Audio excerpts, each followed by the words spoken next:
ان اللہ لا یظلم الناس شیئا ولکن الناس انفسهم یظلمون۔ سورہ یونس آیت نمبر 44۔ اللہ تعالیٰ فرماتا ہے ان اللہ لا یظلم الناس شیئا ولکن الناس انفسهم یظلمون۔ حقیقت یہ ہے کہ اللہ لوگوں پر بالکل ظلم نہیں کرتا، بلکہ لوگ خود ہی اپنی جانوں پر ظلم کرتے ہیں۔ کیا فرمایا اللہ تعالیٰ نے سورہ یونس کی آیت نمبر 44 میں؟ یہ حقیقت یہ ہے کہ اللہ لوگوں پر ظلم بالکل نہیں کرتا، بلکہ لوگ خود ہی اپنی جانوں پر ظلم کرتے ہیں۔ اللہ تعالیٰ فرما رہا ہے کہ وہ لوگ جو اپنی ضد اور انا کی وجہ سے ایمان نہیں لاتے، ہم ان کو ہدایت نہیں دیتے، اور ہم نے ان کی عقل پر پردے ڈال دیے ہیں، ہم نے ان کی بصارت اور سماعت سلب کر لی ہے۔ اور یہ کوئی ظلم نہیں ہے، کیونکہ ان کا ہدایت سے محروم ہونا ان کے اپنے کرتوتوں اور ضد کے سبب ہے۔ ایسا نہیں ہے کہ اللہ تعالیٰ نے ان میں حق قبول کرنے کی صلاحیت نہیں رکھی ہے، بے شک یہ صلاحیت ان میں موجود ہے، مگر انہوں نے خود اس صلاحیت کو تباہ کر دیا ہے، اس وجہ سے وہ خود اس کے ذمہ دار ہیں۔ آئیے سمجھ آ آپ کو کیا فرمایا اللہ تعالیٰ نے اس آیت میں، سورہ یونس کی آیت نمبر 44 میں، کہ اللہ ہم کسی پر ظلم نہیں کرتے۔ اللہ تعالیٰ فرما رہا ہے کہ جو بولتے ہیں نا لوگ، بولتے ہیں اللہ کتنا ظلم ہو رہا ہے، فلانا ہو رہا ہے، یہ ہو رہا ہے، اتنا ہے، یہ ہم ظلم نہیں کر رہے ہیں۔ ظلم تو خود اپنے آپ پہ، ہم خود اپنے آپ پہ ظلم کرتے ہیں، اسی لیے ظلم کرتے ہیں کہ ہم اللہ تعالیٰ کی بات کو مانتے ہی نہیں ہے نا۔ اللہ تعالیٰ نے جو باتیں ہمیں بتائیں اور جو چیزیں ہمیں بتائیں، ہم اس کو ماننے کے لیے تیار ہی نہیں ہے۔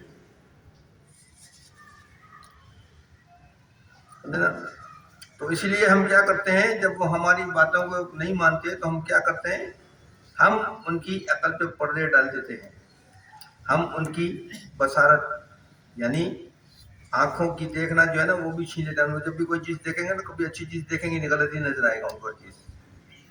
ہم ان کی سماعت، انہیں کبھی بھی اللہ کی باتوں پہ، سچی باتوں پہ مزہ ہی نہیں آئے گا سننے کا، دھم دھڑکے چاہیے، سمجھے نا۔ تو یہ کوئی ظلم نہیں ہے، کیونکہ ہدایت سے محروم ہے۔ ہم نے ہدایت دی لیکن انہیں ہدایت نہیں دی، اپنی انا، اپنی خود غرضی کے لیے۔ ہوتے ہیں نا لوگ اکڑ کر بیٹھ جاتے ہیں کہ نہیں جی یوں ہی ہوگا، میں تو جب ہوگا تبھی کروں گا ورنہ نہیں کروں گا، ہوتا ہے نا، بعض لوگ کرتے ہیں نا ایسا۔ میں تو اتنا پڑھا لکھا ہوں، میں پڑھا لکھا ہوں یا نہیں ہوں، مجھے تو ڈاکٹر لڑکی سے شادی کرنی ہے بھائی، میں تو شادی نہیں کروں گا۔ یا ایسی اور بہت ساری مثالیں ہیں، یہ تو ایک مثال نہیں بنے تو ایسی بہت۔ وہی تو اللہ تعالیٰ فرما رہا ہے کہ جب تم اتنے زیادہ اپنے آپ کو سمجھنے لگ جاتے ہو کہ میرے جیسا تو کوئی ہے ہی نہیں، تو پھر ہم تمہاری تمام صلاحیتیں چھین لیتے ہیں اور تمہیں تمہاری عقلوں پہ پردے ڈال دیتے ہیں، تاکہ تمہیں کچھ سمجھ ہی نہ آئے کہ ہم صحیح کر رہے ہیں یا غلط کر رہے ہیں۔ جو کر رہے ہیں وہ صحیح کر رہے ہیں، چاہے وہ غلط کر رہے ہوں، سمجھے نا۔ اور اسی طرح سے وہ کیا تباہی کی طرف چلے جاتے ہیں، کیونکہ ان کے باپ دادا بھی یہ کرتے چلے آئے تھے نا، تو وہ بولے باپ دادا کی جو ہے اس کو ہم تھوڑی چھوڑ سکتے ہیں۔ یہ جو سوچنے کا انداز ہے نا، وہ بتا رہا ہوں آپ کو، ہمارے جو سوچنے کے انداز ہیں کہ ہم سوچ رہے ہیں کہ ہمارے باپ دادا یوں کرتے تھے، تب تمہارے باپ دادا غلط کرتے تھے اور تم بھی غلط کرو گے۔ تمہارے باپ دادا کو عقل نہیں تھی تو تم بھی الگ اپنی عقل گھما کے باپ دادا کے چکروں میں لگے رہو گے۔ تو وہی اللہ تعالیٰ فرما رہا ہے کہ ہم نے تمہیں تمام چیزیں بتا دیں اپنے نبی ذاکر السماء آپ صلی اللہ علیہ وسلم کے ذریعے سے، اس کے باوجود اگر تم نہیں سمجھتے، نہیں جی نہیں یہ تو دوسرا دین لے آئے جی، میرا باپ دادا یوں کرتا تھا، تمہارا باپ دادا صحیح کرتا تھا یا غلط کرتا تھا، تمہیں پتا ہے نہیں پتا۔ وہی والی بات ہے نا۔ آپ صلی اللہ علیہ وسلم نے فرمایا جو ہدایات اور دینی تعلیم دیکھ کر اللہ تعالیٰ نے مجھے بھیجا ہے، غور سے سنیں، آپ صلی اللہ علیہ وسلم کیا فرما رہے ہیں کہ جو دینی تعلیم اور ہدایات دے کر اللہ تعالیٰ نے مجھے بھیجا ہے، اس کی مثال ایسے ہے جیسے کسی زمین پر خوب بارش ہوئی ہو تو زمین کا جو ٹکڑا اچھا ہوتا ہے وہ پانی لے لیتا ہے. زمین کا جو ٹکڑا اچھا ہوتا ہے وہ پانی لے لیتا ہے، پھر اس میں سبزہ گھاس چارہ بکثرت ہو جاتا ہے. اور ایک ٹکڑا وہ ہوتا ہے جو پتھریلا اور سخت ہوتا ہے، وہ پانی کو اپنے اندر روک لیتا ہے. اس پانی سے اس زمین کے ٹکڑے میں تو رویدگی یعنی اگنے کا عمل، رویدگی کا مطلب اگنے کا عمل نہیں ہوتی، مگر اللہ تعالیٰ اس کے ذریعے سے لوگوں کو فائدہ پہنچاتا ہے. مگر اللہ تعالیٰ اس کے ذریعے سے لوگوں کو فائدہ پہنچاتا ہے. لوگ اسے پیتے ہیں، اس سے کھیتیاں سیچتے ہیں، اور زمین کا ایک ٹکڑا وہ بھی ہوتا ہے جو چٹیل میدان ہوتا ہے، پانی اس پر برستا ہے اور برس کر بہہ جاتا ہے. وہ ٹکڑا پانی کو نہ اپنے اندر روکتا ہے اور نہ ہی سبزہ پیدا کرتا ہے. یہی حالت اس دین کی ہے. کچھ لوگ دین کو سمجھتے ہیں، اللہ نے جو تعلیم مجھے دے کر بھیجا ہے اس کو بھیجا ہے، اس سے فائدہ ہوتا ہے، اور خود بھی سیکھتے ہیں اور دوسروں کو بھی سکھاتے ہیں.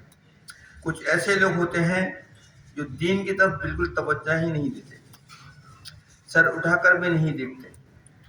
جو ہدایت دے کر مجھے بھیجا گیا ہے اسے قبول نہیں کرتے.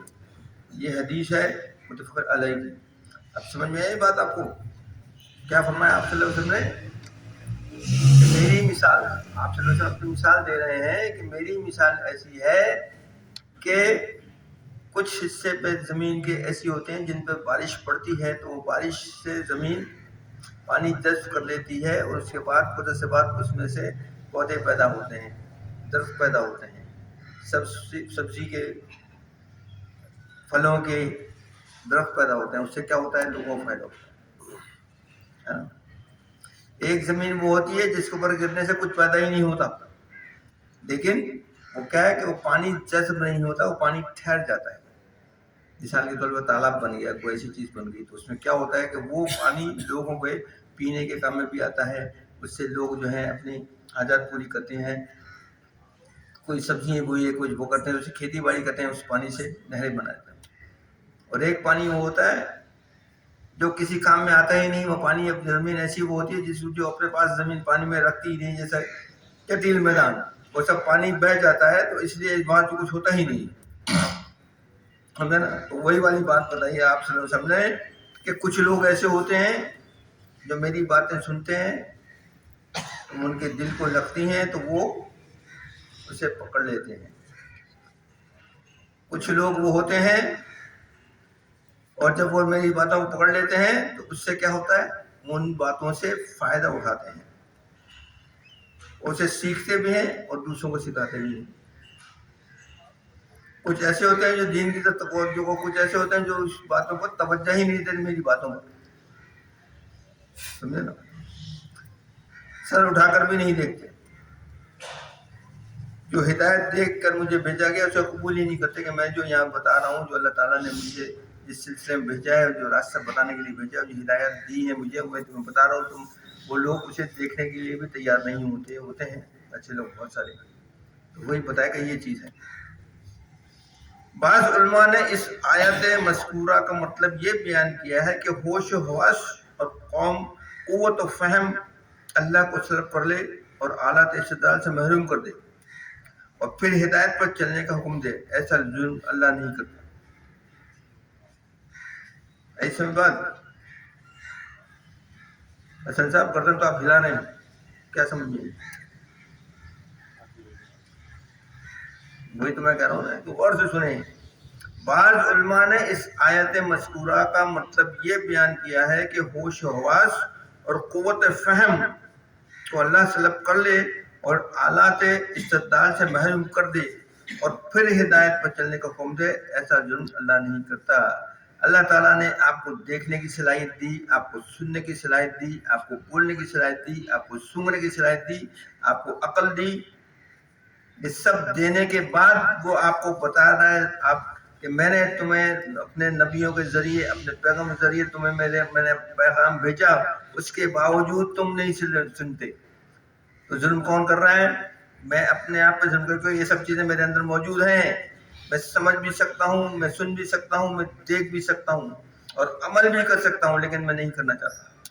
تو اس لیے یہ ظلم ہے اس پہ، اپنے آپ پہ. ہاں اگر اللہ تعالیٰ نے عقل نہیں دی ہوتی، آپ کو سننے کی صلاحیت نہیں دی ہوتی، آپ کو سمجھنے کی صلاحیت نہیں دی ہوتی، آپ کو بولنے کی صلاحیت نہیں دی ہوتی، اور اللہ تعالیٰ یہ کرتا، تو پھر وہ اللہ تعالیٰ کا ظلم تھا. نعوذ باللہ کہ وہ اللہ تعالیٰ آپ پہ ظلم کر رہا ہے، کہ زبردستی ٹھوک رہے ہیں، ہم صلاحیت تو ہے نہیں، دماغ تو ہے نہیں، زبردستی ٹھوک رہے ہیں. تو وہ ظلم تھا آپ کے اوپر، ہمارے اوپر. لیکن اس نے سب دینے کے باوجود پھر بھی آپ سمجھنے کے لیے تیار نہیں ہو، تو پھر تو ظلم آپ کا اپنا ہوا ہے نا بھائی. نہیں جی میں تو یہ نہیں کروں گا. تو وہی والی بات اللہ تعالیٰ فرما رہا ہے اس آیت کے اندر، ٹھیک ہے نا. تو اللہ تعالیٰ نے اس کی اختیاری طاقت سلب نہیں کی ہے. سوری، گویا اس آیت سے یہ بات ثابت ہوئی کہ انسان کو کسب یعنی عمل کا اختیار ہے. اللہ تعالیٰ نے اس کی اختیاری طاقت سلب نہیں کی ہے. برے اور بھلے میں تمیز کرنے کی طاقت عام لوگوں کو بھی دی گئی ہے. خود آدمی اس طاقت سے کام نہ لے یا غلط کام لے تو یہ قصور خود انسان کا ہے. ایسے بات اللہ تعالیٰ نے ہر ایک کو طاقت دی ہے. ہمارے یہاں کیا کہتے ہیں کہ جی قرآن پڑھے آپ سمجھ نہیں سکتے جب تک کوئی مولوی یا کوئی آپ کو نہیں بتایا، کوئی عالم دین نہیں بتایا، تو آپ کی قرآن سمجھ میں نہیں آئے گا. جبکہ اللہ تعالیٰ نے قرآن میں صاف کلیئر لکھا ہے کہ ہم نے تمہارے لیے بے انتہا آسان کر دیا ہے. تو سمجھ میں کیسے آئے گا بھائی؟ جب آپ پڑھو گے نہیں تو سمجھ میں آئے گا؟ نہیں آئے گا. تو وہی والی بات، تو یہاں وہی بات اللہ تعالیٰ نے کیا فرمائی کہ برے و بھلے کی تمیز یہ وہ تم کو میں نے اختیار دیا، اب تم خود نہیں کر رہے تو اس میں میرا کیا قصور ہے بھائی؟ قصور تو تمہارا اپنا ہے نا کہ تم سمجھنے کے لیے تیار نہیں ہو، تم پڑھنے کے لیے تیار نہیں ہو. میں نے جو تم لوگوں کو بھیجا ہے وہ تم آگے بڑھانے کے چکر میں ہو ہی نہیں، تم تو اپنے چکروں میں لگے ہوئے. مال میں کہاں سے ملنے والا بھائی یہ بتاؤ.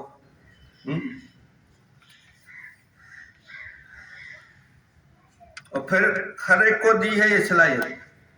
ایسا نہیں ہے کہ خاص بندے ہیں،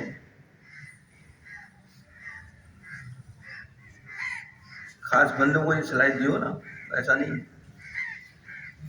ہر ایک کو دی. آپ خود کوشش کریں گے تو آپ اس لیول پہ آئیں گے. یہ ضروری نہیں کہ بدر بابا کا بیٹا جو ہے وہ بھی پیری ہو. جو لوگ بولتے ہیں نا بڑی بڑی باتیں، تو ان کے سمجھانے کے لیے بول رہا ہوں. یہ سمجھتے ہیں کہ میرا بیٹا ہے تو یوں. تمہارا بیٹا ہے، اگر اس میں اس قابلیت کا ہے تو ہے، نہیں ہے تو نہیں ہے. پھر وہ اس لائق بھی نہیں ہے کہ اس کا ہاتھ چوما جائے. یہ جو ہم بنا کے بیٹھ گئے ہیں نا، یہ سب باتیں ہم نے بنائی ہیں، یہ اللہ میں نے نہیں بنا کے دی ہیں. یہ اللہ تعالیٰ نے تو صاف فرما دیا آپ کے سامنے. کیا فرمایا ہے؟ ہم نے تمہیں سب کچھ دیا ہوا ہے، کرو گے عمل تو کامیاب ہو، عمل نہیں کرو گے تو کچھ بھی نہیں ہے. اور یہ میں بھی نہیں کہہ رہا، قرآن بھی کہہ رہا ہے، اور بڑے بڑے بزرگان دین جو ہے وہ بھی یہی فرماتے ہیں کہ یہ سب چیزیں جو ہے گدی نشینی، فلانا ڈھمکا، آڑا ٹیڑھا، یہ کوئی کسی کی جاگیر نہیں ہے. حضرت رفاعی کی اولاد جو ہے، تو حضرت رفاعی کی اولاد کا مطلب یہ نہیں کہ حضرت رفاعی کی اولاد ہے تو سب پیر فقیر اور سب بڑے بڑے بزرگ بن جائیں گے. سوال ہی پیدا نہیں ہوتا. ان میں اتنی قابلیت ہے نہیں ہے. جب نہیں ہے تو اس قابل ہی نہیں ہے. یہ اللہ فرما رہا ہے، میں نہیں فرما رہا. یہ رسول فرما رہا ہے، میں نہیں فرما رہا. لیکن ہم ان باتوں کو سمجھنے کے تیار نہیں ہیں. بہرحال یہ تو ایک بات نکلی، بتا دیا آپ نے، سمجھے نا.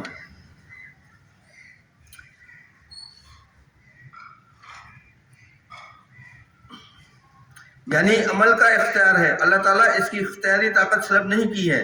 اور برے اور بھلے میں تمیز کرنے کی طاقت عام لوگوں کو بھی دی گئی ہے۔ خود آدمی اس طاقت سے کام نہ لے یا غلط کام لے تو یہ قصور خود انسان کا ہے۔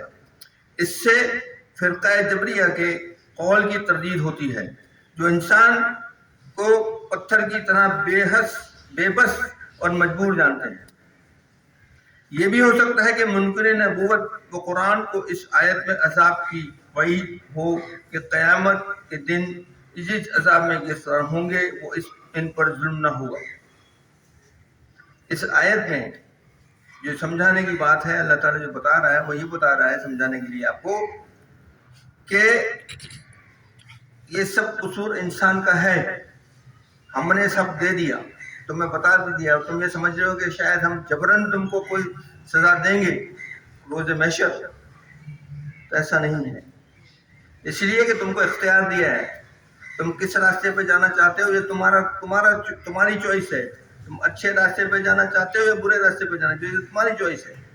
تو تمہارا انسان کو ہے، سمجھے نا، تو یہ تمہارا ہے مجبوری، سمجھے نا۔ اور مجبور ہم نے نہیں کیا تم کو کہ جی اسلام لانا ہی لانا ہے، نماز پڑھنی ہی ہے۔ ہم نے تمہیں حکم دے دیا، دو راستے بتا دیے، تمہاری صلاحیت کیا ہے۔ چلیے